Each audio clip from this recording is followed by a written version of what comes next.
Le reste de l'actualité, et on est toujours avec Marc Moreau, journaliste pour le quotidien Le Maine Libre, puisqu'on continue de parler football avec peut-être l'affiche du week-end. C'était donc cette rencontre entre Le Mans FC et l'Olympique de Marseille au stade Marie-Marvin dimanche pour le compte des huitièmes de finale de la Coupe Gambardella, l'équivalent de la Coupe de France pour les moins de 19 ans. Et Le Mans FC qui a donc joué avec un public nombreux, avec un petit peu moins de 10 000 spectateurs. Ça commençait plutôt mal pour les joueurs du Mans FC sur ce penalty, donc 1-0 pour l'OM. Et derrière, Le Mans va aller chercher un penalty pour égaliser.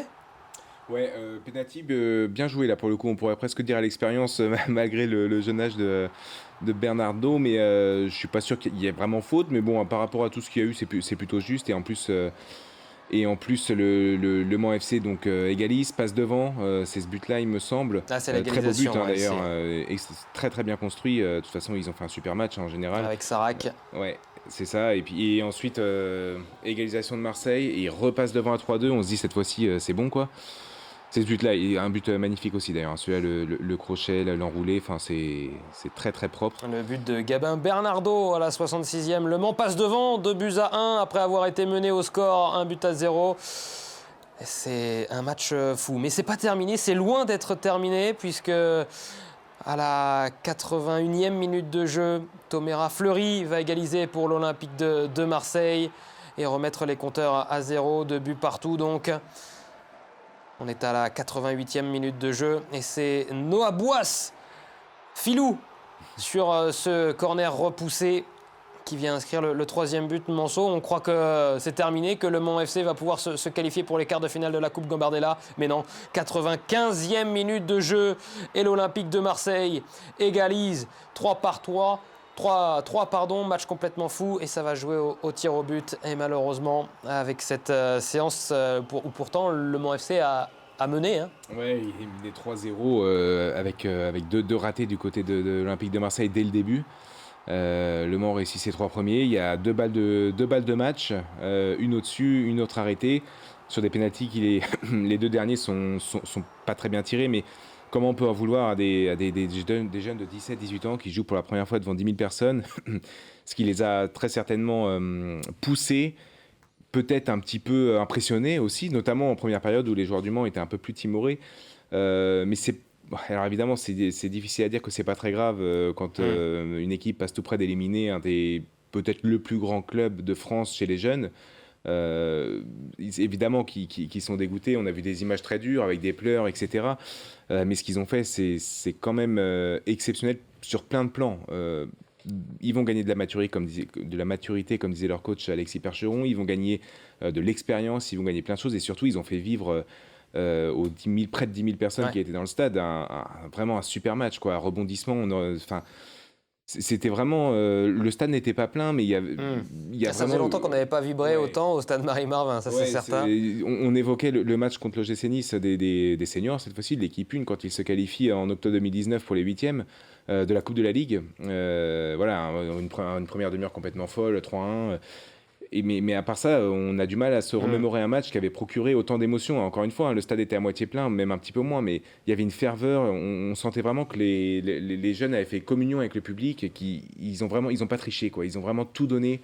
À la fin, d'ailleurs, le but du 3-3 est certainement dû aussi peut-être à un manque de lucidité, pas forcément de concentration, mais de lucidité par rapport aux efforts qui avaient été fournis. Enfin, c'était colossal et c'était vraiment c'est un match, Thierry Gomez dit que c'est un match qui allait rester dans les annales du stade Marie-Marvin du Mans FC. Je suis plutôt d'accord avec ça. Je pense qu'on en reparlera encore dans quelques mois, quelques années. 9 347 spectateurs, il me semble exactement, au stade Marie-Marvin pour suivre ce 8e de finale. Donc perdu malheureusement par les joueurs de Alexis Percheron qu'on écoute, et on écoutera juste dans la foulée le jeune capitaine Manceau, Lucas Tesson.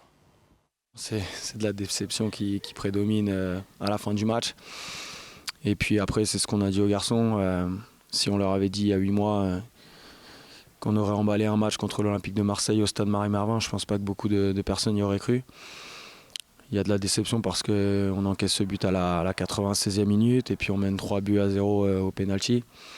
Forcément, après notre première mi-temps est un petit peu timide, on a essayé de régler des choses avec le staff à la mi-temps et puis ça a plutôt bien fonctionné en deuxième. Et voilà, on a réussi à emballer le match, les supporters nous ont poussés derrière. Il y a de la déception, mais on est très fiers de ce qu'ont fait les garçons. Ouais, c'était assez fou, on n'y aurait peut-être pas cru, mais au fil de la saison, quand on voit le travail qu'on fournit chaque jour et les résultats qu'on obtient, on sait qu'on est en capacité d'aller le plus loin possible dans cette compétition. Aujourd'hui, on a montré qu'on pouvait tenir tête même à des plus grandes France, parce qu'il ne faut pas oublier qu'ils sont premiers dans leurs championnats nationaux, en U17, en U19, et qui sont tenants en titre avec cette génération sur le championnat national l'année dernière. Donc on a montré à tout le monde qu'on pouvait rivaliser avec les plus grands. Même s'il y a une déception, on va s'en servir pour aller chercher la montée en U19 nationale. On va écouter à présent également l'autre coach, le coach adverse de l'Olympique de Marseille, de ces U19 qui vont donc eux se qualifier pour les quarts de finale de cette Coupe Gambardella. Christian Braconi au micro d'Amoun Chamseddine. C'est de la peine pour eux parce que je les ai vus pleurer et quand c'est des jeunes comme ça, c'est toujours triste. Je me mets à leur place. Mais après, je dis que ce match-là va certainement leur servir parce qu'ils ont un objectif qui est clair, d'après ce que m'a dit le coach, c'est de remonter en 19 nationaux. Et je pense qu'ils ont largement l'équipe pour...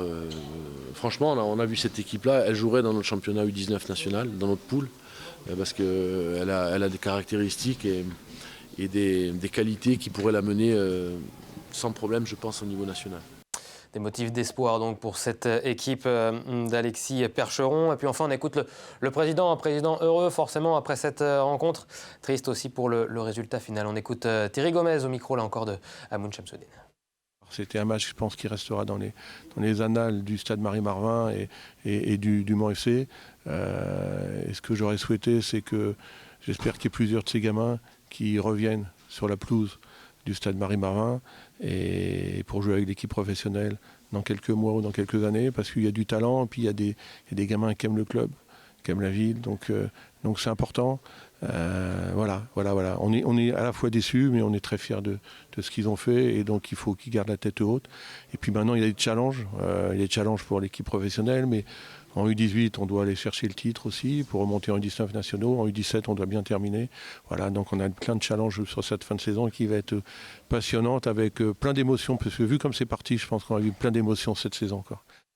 Voilà pour les mots de Thierry Gomez, le président du Mans FC. Merci beaucoup Marc Moreau d'avoir débriefé cette longue page football dans 72 Sports. On continue nous avec la course à pied. Il y avait un joli trail nocturne du côté de Paris-Ligné-l'Évêque avec donc ce trail du château de Montbray. Plus de 500 participants au départ des deux courses organisées par le stade olympique du Maine. Ce trail nocturne donc a tenu toutes ses promesses. Chez les hommes, pas de surprise.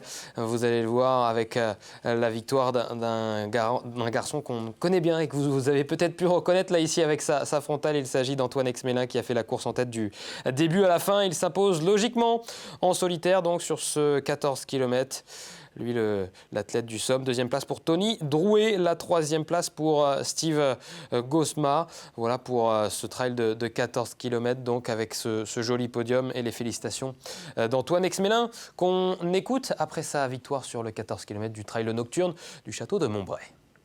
Ouais, ça s'est bien passé. Après la pluie, c'est vrai qu'avec les lunettes et la pluie, c'est un peu compliqué, mais ouais, ça s'est bien passé. Oui, j'ai pris mon rythme. C'est vrai que d'être tout seul, ça fait des sensations qui sont un peu différentes parce qu'il y a moins de lumière. Quand on est à plusieurs, il y a un effet de groupe au niveau de la lumière qui fait qu'on voit presque comme en plein jour. Donc quand on est tout seul, on a plus de sensations quand même. Chez les dames, toujours sur ce 14 km, c'était d'ailleurs la plus longue distance de ce trail nocturne du château de Montbray. La victoire est revenue à Dany Le Sergent en 1h 5 minutes et 3 secondes. La deuxième place pour Malvina Pasquier d'Endurance 72. La troisième place pour Alexia Royer en 1h14 et 22 secondes. Écoutons celle qui a donc levé les bras, Dany Le Sergent. Ça s'est plutôt bien passé. C'était assez technique finalement, très boueux. Donc c'était pas évident de garder la vitesse. Il y avait beaucoup de relances, beaucoup de descentes, de montées. Donc fallait rien lâcher, surtout dans les parties où c'était très très glissant. Fallait s'accrocher pour garder la cadence. Il y avait également le trail découverte sur la distance de 7 km. Chez les garçons, la victoire, vous allez le voir dans quelques instants après les images du départ, donc captées par Amoun Shamsuddin. La victoire est revenue à Florent Montrot de l'Entente Vendôme Marolles Athlétisme. C'est le seul d'ailleurs qui s'impose hors Sartois. Kylian Noiseau, deuxième pour le JA Montfort, le Génois. Et puis c'est Guillaume Drouot de SRL Renault qui vient donc chercher la troisième place du podium. On écoute Florent Montrot, le vainqueur du 7 km.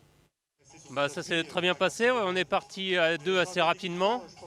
Et après, dès le deuxième kilomètre, dans une montée avec de la boue, je voyais que dans la boue, j'étais mieux, donc j'ai accéléré. Et puis, il a lâché petit à petit. Et puis j'ai continué mon effort sur tout le long. Et puis c'est un parcours vraiment plaisant avec de la boue. C'est un vrai beau trail.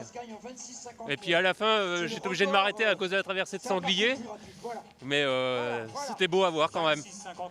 Une traversée de sanglier, c'est pas commun dans un trail. Le 7 km dames également, il y avait une très belle course avec la victoire qui est revenue à Manon Hureau d'LMA 72. Au sprint, vous l'avez vu avec Inès Deporter pour Run and Freedom. Ça s'est joué donc au sprint, cette victoire sur le 7 km. La troisième place pour Barbara Goyot. On va écouter celle qui s'est imposée donc au sprint final devant Inès Deporter, Manon Hureau, toujours au micro d'Amoun Shamsuddin. Très bien, on a fait la course à 2 avec Inès. J'ai mené le début, elle a mené le milieu et puis ça s'est joué au sprint à l'arrivée. Manon Hureau, première féminine. Le parcours très sympa, très boueux, ça glisse, mais c'est un trail nocturne en même temps, c'est ce qu'on attendait. Et puis il y avait une tête bien connue des Sartois, notamment des cyclistes sartois qui participaient pour la première fois d'ailleurs à un trail, donc sur ce trail nocturne du château de Montbray du côté de Paris-Évêque. Il s'agit de Nicolas Hédé, le coureur cycliste professionnel, toujours embêté après sa chute il y a un an, donc embêté au niveau du bras et qui suit toujours une rééducation. Il en a profité puisque sur la course à pied il n'est pas gêné. Il en a profité pour s'entraîner donc et découvrir le trail. Je vous propose d'écouter sa réaction, Nicolas Hédé. C'est une découverte, j'en profite de ma convalescence, de ne pas pouvoir faire trop de vélo pour découvrir autre chose et le trail aujourd'hui entre amis et en famille. C'est différent, je l'ai fait vraiment pour prendre du plaisir avec les copains et la famille. On n'était pas là pour faire un chrono ou un résultat, juste pour découvrir, se faire plaisir, faire attention aussi parce que c'était un parcours assez boueux avec la pluie qu'il y a eu ces dernières heures et ces derniers jours, mais une belle ambulance, une belle découverte. Voilà pour les propos de Nicolas Hédé. Dans quelques instants, on parle de sport automobile. Grande page 24 heures du Mans avec la 92e édition donc des 24 heures du Mans qui s'annonce exceptionnelle. Pour en parler dans quelques instants, Bruno Palmé, notre consultant sport automobile, et puis Bruno Van de Stick, le speaker officiel des 24 heures du Mans. A tout de suite.